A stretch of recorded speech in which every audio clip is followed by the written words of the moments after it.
Is this channel going to survive? That's a question. That's a question that's been out there since we started it. It's been a question that's been on a lot of your minds over the years. We've been here for over 3.5 years, had a ton of success, and it's more than just that. You guys have hours and hours of your lives. Some of you hundreds of dollars of your money, some people closer to $1,000 of their money invested into this entertainment brand, into the vision we're trying to build.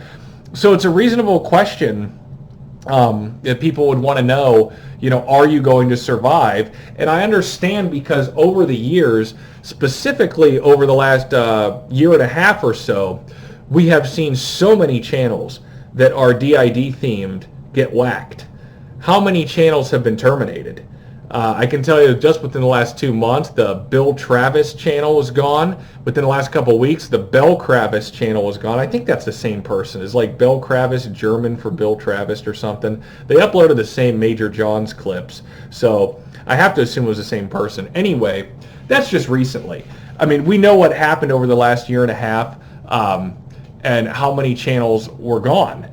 And it goes back to even before that, though. I remember even when I started selling Ambush, some people made comments, I'd like to donate to you, but I don't think YouTube's going to let you stay here. If you go back to our very first video, it was what? It was the duct tape challenge with Sasha. The video was removed right after I uploaded it. They said it was like child abuse or something. I appealed the strike, got the video reinstated with an age restriction. Obviously, she wasn't a child. But even from the start, it looked like they were... I had doubts. I had some doubts myself as to whether or not they were going to let us be here. Now, if there's one thing you guys should know about me by now, it's that I am a student of YouTube. I study this stuff. Whether it's you've seen our involvement with vidIQ, if you read our video descriptions, you will see there is a disclaimer on everything about us being fictional, not promoting violence. If you read, it's the same things on the channel about page, the channel page, the about section, the disclaimer. And you might think, well, that doesn't, what's it do? You write the disclaimer, what does that? That does mean a lot. It means a lot to YouTube's employees, to their robots, the metadata that you type in, and to the viewer that you're speaking to, so that they know what you're doing exactly. The viewer and YouTube. So that kind of stuff is important. And stuff like that is one of the reasons that we have not had a problem here. It says in the disclaimer, I have studied the community guidelines. I know YouTube's policies. And that's one of the reasons we've really not had a problem here. I will admit, I'm guilty. I've really never read the terms of service all the way through. I never read those, but I did read the community guidelines many times. One thing in terms of service you may not know, if you're under the age of 13, you're actually not even allowed to be here. You're not allowed to be watching this if you're under 13, technically, by YouTube's terms of service. And that's kind of something we're going to talk about in the next video. If you saw in the title, it says part 1. This is part 1 of a two-part little thing I'm doing here to inform you guys about us, YouTube news heading into 2020, because there are going to be some major changes. And I just wanted to speak about what I'm doing here to protect this channel. As I said, you guys have had some concerns about this. It's happened, it's always come back up over the last 3.5 years. People worried that we're going to get shut down. Now, I could say that we have never had a problem here. That I will tell you, we've never had a strike hold on our account, community guidelines or copyright. We've never had any kind of strike stick on our account. Well, we've never had a copyright strike at all, but as far as community guidelines go, there have been some errors, like I mentioned that very first video, in which we appealed. There was Kidnapper's Corner episode 35 was one of those, the Russian mother-daughter scene from Trace, false flagging. Got that revoked, got the video reinstated. And, so everything was, smooth sailing for the most part, never had any real problems. Then all the stuff with the advertiser boycott happened. When that ended, YouTube really sat down and said, okay, YouTube Partner Program, which we were always in. We were a partner from day one, running ads. We've been in it since day one, so over 3.5 years we've been a YouTube partner. And I'll talk about that a little more and why that's so important. So they made changes in 2018. They said not everyone's going to be allowed in this program anymore. You got to have 1,000 subscribers. You got to have 4,000 hours of watch time on your videos in the last 365 days. And we got to review your channel and make sure you're making advertiser-friendly content if you want to be in this program running ads. So we're game for that. I was always prepared for this. I'd always followed the guidelines, always made appropriate content. It's one of the things we always prided ourselves on here. And because YouTube had written us checks in the past, they just grandfathered us right into the program. I'm sure they re-reviewed it, but I didn't have to submit an application or anything like that to get in. We had all the criteria met. We had been paid out before, so they just welcome us to stay right in. And we had never had a problem. At that point in the spring of 2018, we saw a bunch of channels start getting terminated. So at this point, it started to come up again. You saw Mandrake's huge channel with 67,000 subscribers, which I think that record is about to fall to Trivid for the DID space, although that is animated scenes. Yeah, his monstrous channel was terminated. And Ray Goots lost Game Over Girls. He had been on YouTube for over 6 years. He had over 28,000 subscribers. He had like 37 million views, been on here that long, and then suddenly, boom, boom, boom. I was talking with him like at the time. It was funny because he had recently subscribed to us like within the last week of his channel being terminated. And then we subscribed to him. I've been aware of him before, but truthfully, it's not like really my thing. Obviously, you guys know what my thing is. It was funny. He told me about what's going on. What should I do? He was asking me because he knew how involved I was with all this stuff. And at that time, I didn't know quite as much, especially with stuff with this because I had never had any problems. I had a couple false flags, appealed, who filled out a sentence, submitted them, and I won the appeals, and that was it. I always had the disclaimer. Did Ray Goots have a disclaimer? I know he didn't on his channel page. Did he on the videos? I don't think he did. And again, you may not think that's a big deal, but that's just one of many little things. I think that there were definitely some things he could have done differently, preventative measures that we took. Not everyone took the behind the scenes stuff of YouTube as seriously as we have. And that's part of the problem. Ray was a YouTube partner just like we were, and that's really what separates we're YouTube partners, he was as well. That's really what separates he and I from any of these other like scene uploader channels. The fact that we were real channel creators and we're in the partner program making money from ads. Being in the partner program gives you extra privileges. So 2 months after this, everything's smooth sailing. I'm thinking, I don't know what happened to these guys. I upload my Adventures in Babysitting trailer and it gets taken down. And it turns out, it was some of Ray's new videos that were trailers as well that got taken down. And I appealed it, and I lost the appeal for a sex and nudity violation. And I'm thinking to myself, give me a break. I don't make anything like that. How is this sex and nudity, right? So, okay. I lost the appeal, and at that point I'm going, well, it's just one, let me remake the trailer. I remade it, put it on a different channel actually. And it was the Kidnapper official channel. It didn't have any problems there. Put it on our channel, and it's actually, what had happened was I requested advertiser reviews on those two videos. That's kind of, I think, what tipped it, what made them look at it and do something, so the second one also was removed when the advertiser review triggered. And I'm thinking to myself, what is going on here? I appealed it thinking, this is a much more tame version of this. There's no way they're going to not reinstate this. And I lost the appeal again. 2 strikes.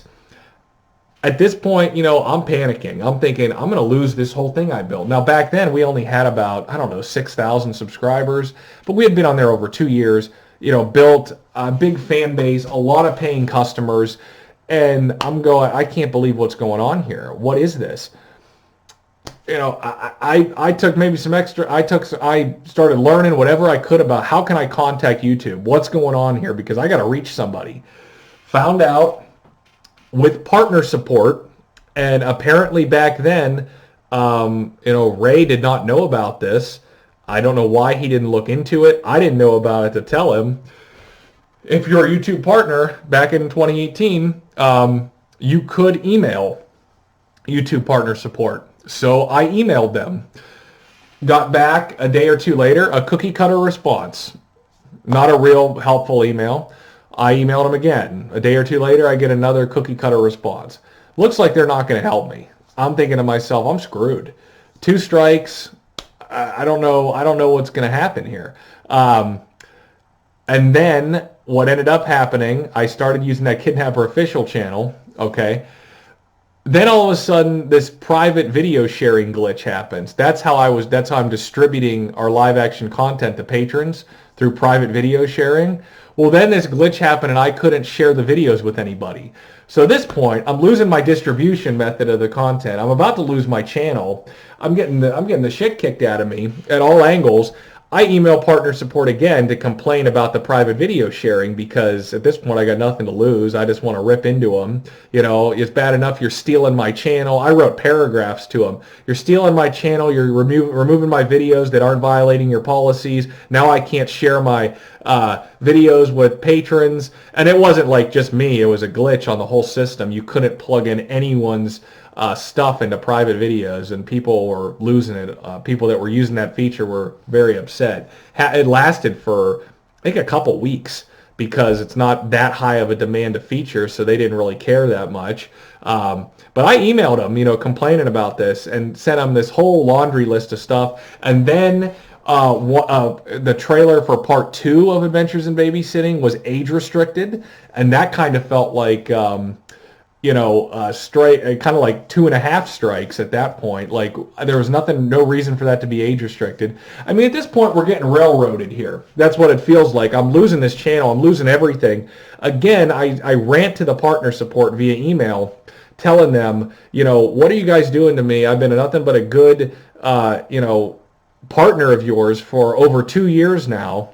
Done nothing but make good content and follow the rules, and now you're railroading me, trying to kick me out of here. Person writes back, this woman named Jeanne, who I owe a great debt of gratitude to, writes back and just writes, okay, I'm gonna look into this for you. And I'm thinking to myself, yeah, right. No one's looking into this. You've BS'd me through email for so long. You're not doing anything about this. I don't know, 5 days or so pass. It's like a Friday night. I'm looking through our video manager, and suddenly those videos that had said removed, unfortunately I never deleted them. Never ever delete a video that YouTube has already deleted for you, banned, kicked off, because if you do that you can't appeal anything. You don't have any evidence. So the videos had been sitting there and it said video removed, and suddenly I load the video manager and they're back. And I'm going, is this a glitch? I couldn't believe it. I went to my channel set features page or whatever, and the strikes were gone, and the age restricted video was no longer age restricted. So everything had been overturned or something. And then I emailed them what's going on, and she said, oh, good news, I forwarded your stuff to the internal team and they found that you were right, so we reversed everything.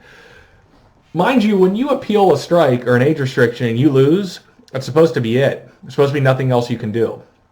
Okay. But they knew that they've got robots running that a lot of the times. They say it's humans, but it's not. It's robots. Their robots were making a lot of mistakes back in 2018 when they had this new advertiser friendly stuff implemented. They really tightened down on everything, and that's really a lot what happened. Ray Goots got caught in a sweep is really what happened. Those settings, when they change like that, the problem was, like I said, he never put in any extra effort into saving his channel, such as disclaimers, things like that. And he was always walking on the line. He had the racy thumbnails, the clickbait kind of thumbnails to get people coming in.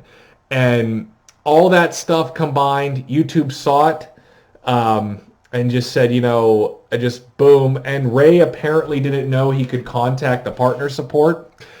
And here's the real kicker. This is something I really want to talk about because as I tell you guys that I, do everything I can to save this channel as we're growing, I found out in late 2018, Rob from vidIQ did this video talking about how to contact YouTube. And it turns out that back in 2018, if you had over 25,000 subscribers and over 100,000 hours of watch time on your videos, people who were in the partner program that had these things, you could actually live chat with YouTube partner support. Not just email, email, wait a day, email, wait a day, get cookie cutter responses. You could live chat. You could have like a month worth of email conversations in a 5-minute chat and really speak to a human being and get shit sorted out. And I am pretty sure that Ray had those criteria met. He could have live chatted with partner support and told them what was going on and saved his channel, but he just didn't know enough about YouTube and was not engaged enough to do this. At least I think he could have. I know that was April of 2016. I know that by like August or September of 2018, I mean, that was April of 2018 when he was removed. I know that by the fall of 2018 that live chat option was available with those criteria. And odds are if it was available in that part of 2018, then it was probably also available in April. I just had never looked at that page. It wasn't until Rob from vidIQ made that video. So if he would have went to that contact YouTube support page for the partner program that he was in, I'm pretty sure he had 100,000 hours of watch time there. Because right now we have closer to 200,000 hours of watch time in the last 365 days, something like 175 maybe. And he had 37 million channel views. We only have around 15. So I'm pretty sure he had the watch time under his belt, and he had the subscribers. He had over 25,000 subscribers. He could have live chatted. And that's what I want to talk about now. As far as us moving into the future, I do have some very good news. That good news is that, so here's what happened recently in the last couple weeks. The Talk to the Hand Russian episode got age restricted. This video was manually reviewed and approved for all advertisers. So how you can go from being approved for all advertisers to age restricted, I don't know. I emailed partner support after this happened. There's this person named Ann, not Gian, but Ann. Ann is less than helpful. No offense, but some people there do not really care through the email partner support. Gave me a cookie cutter response. It's just an age restriction. It's just one video. At that point, I let it go. To continue to dwell on it, not very helpful, I don't think. But then the other day, our Craigslist killer episode got age restricted. This video had been like manually reviewed and approved for all advertisers like twice somehow, like it redid itself. Glitch. How a video can go from being approved for all advertisers to age restricted, meaning someone over the age of 18, under the age of 18 is not even allowed to watch it and no ads can run on it. I don't know. So at this point, we're over 20,000 subscribers now, which we weren't a couple months ago. So we're getting close to that 25,000. We have all the watch time. I decided to go back to the page to see, maybe it had been like a year since I looked at it. Maybe something changed. Well, guess what? Something did change. Now, anybody in the partner program is allowed to live chat with YouTube support. Anybody. You don't have to have 25,000 subscribers or 100,000 hours of watch time in the last 365 days. If you're in the program, you can live chat. And let me tell you, it is a game changer. It is the ability to live chat with YouTube support is the biggest feature we have been given since the community tab last October. It is huge. It's right there with the community tab for like the single biggest feature we have. I filled out the little form. The live chat opened on the support page. Talked to a lady named Chris with a K. Chris with a K asked me what's going on. I told her. First, she gave me a cookie cutter response, which is what they're trained to do. But then I told her, I said, listen, I got these two videos, both advertiser friendly, showing a green dollar sign, but suddenly they become age restricted. What's going on? She sent me an email with her direct email. I showed her some screenshots, sent it to her right there, live chat. We're talking. All took 5 minutes. She said, let me forward this to the internal team. Day later, I get an email. They removed both the age restrictions. Both videos back. Just like that. Well, they were always there, but I mean, they're getting promoted again now. No age restriction. So that's the game changer that live chat is as opposed to email. Because if that was going to be done through email, or with the Adventures in Babysitting trailers, to get those strikes removed and the videos returned, it took about 6 weeks. 6 to 7 weeks of complaining. I had to wait. There was like a 5 or 6 day period after she said she was going to look into it. Email is not very efficient. Email, we were very fortunate to have that work in our favor in the summer of 18, but for a lot of people, it probably didn't. But live chat is a total game changer, and that's what we now have access to. Moving into 2020, would they put criteria on the partner again like they had last year? I don't think they'd ever change it back again. They probably hired more people. That's probably the difference. They probably actually hired more staff for, giving creator support. I think that's why the live chat has expanded. They actually have people in all languages. People for English, it's 24/7. 24/7 live chat for people speaking English for partners. So, I mean, that's a great thing going for us. The ability to have that kind of communication, if there's ever a glitch, ever an error, something that happens to this channel again, like what happened in July of 2018 with the Adventures in Babysitting trailers, or even what just happened with these 2 age restrictions on 2 of our KK episodes, the ability to live chat and get things sorted out is huge, absolutely huge. And that is something that we have on our side now. That's a tool at our disposal. So, yeah, you could ask questions, get support, tell them problems. It's huge, because the whole thing is, like I said, we've never violated any policies or terms of service here. As long as you understand those and know what you're doing, you're in very good shape. That's why we haven't had a problem.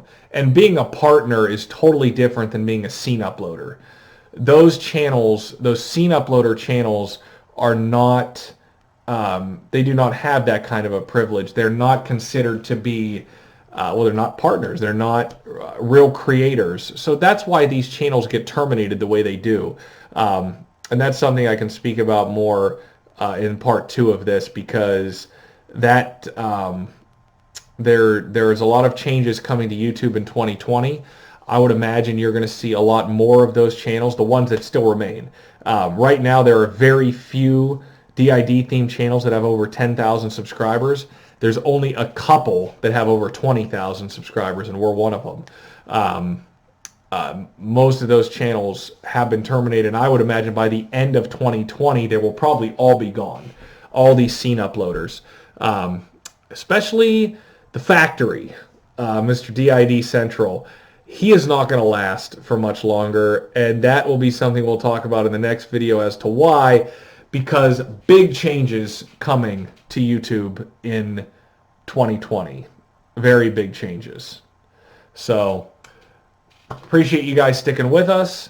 I wanted to inform you of how much work I put into making sure that we don't have any problems here, that you do not lose your investment, be it time or money, with us. That things are going very well right now. And big changes coming in 2020, but we are prepared for them, and I will talk about that more in the next video. So, thanks, guys. When I got done with this video, I decided to check in on our old friend Liv. Remember the girl who used to make $5,000 a month through her videos? Well, I went to her newest video. I can't believe she still has a channel. She wrote in her video description, she has now been removed from the YouTube Partner Program. Maybe if she didn't have an intro You know, and what's your favorite horror? Me talking shitty videos. If she'd make a stupid intro cursing like a 2-year-old, she wouldn't have been removed from the partner program, lost all her ad revenue, $5,000 a month. That's what she was making before she was demonetized, and now she's actually been booted, which means she can't email partner support and she can't live chat with partner support. So if she has an issue, if her videos are false flagged and removed, which is probably going to happen next year, well, I don't know how false it is, but guess what? She's going to lose everything, and she's not going to be able to email anybody, or now I should say live chat. She's not going to be able to contact partner support and get it fixed. It's crucial to be in the partner program, folks. It really is. As I can speak from experience, if I weren't in the partner program, probably would not have a channel myself. Too many bugs with a computer-based system like this, with a platform. Too many glitches. And if you don't have a way to talk to a human being, you're going to be in trouble moving into the future, I would imagine. Especially as we learn in the next video of this two-parter what changes are coming in 2020. So, I don't know. Follow the rules. Just read. It's not hard.